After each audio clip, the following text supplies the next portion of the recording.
আচ্ছা বাবা, আমি মুরুদের কথাও প্রশ্ন জিজ্ঞেস করব, কারণ এই কথা সাধারণত শুনতে শুনতে সবাই একটু মুখস্থ হয়ে গেছে। আমরা একটু এগিয়ে যাই।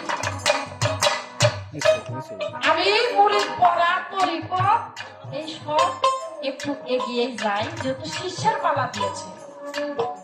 আমি ধরবো যে দয়ালু, আমি প্রথমে দাঁড়িয়ে যখন কোনো শিষ্যের পালা দিল, আমি আপনাকে একটা ভক্তি দিয়েছি। দেখলে বাবা, সবাই দেখেছে। ও দয়ালু, এই যে ভক্তি, শুনি ভক্তিতে মুক্তি মিলে।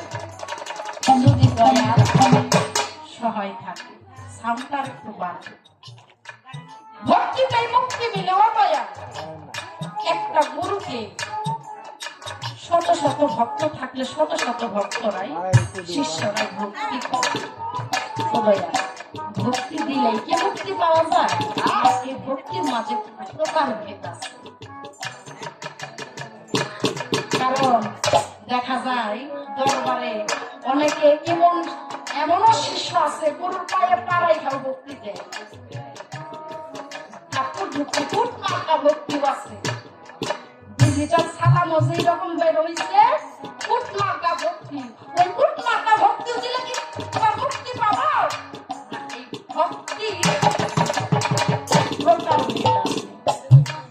যদি ভক্তির প্রকারভেদ থেকে থাকে, তাহলে দয়া আমি কোন জায়গায় আমি ভক্তি দিলে মুক্তি পাবো? আপনাদের সাধুগুরুর মুখে শুনি শত শত ভক্তি দিতে হয় না, জাগা মতন জাগা চিনে একটা ভক্তি দিলে মুক্তি পাওয়া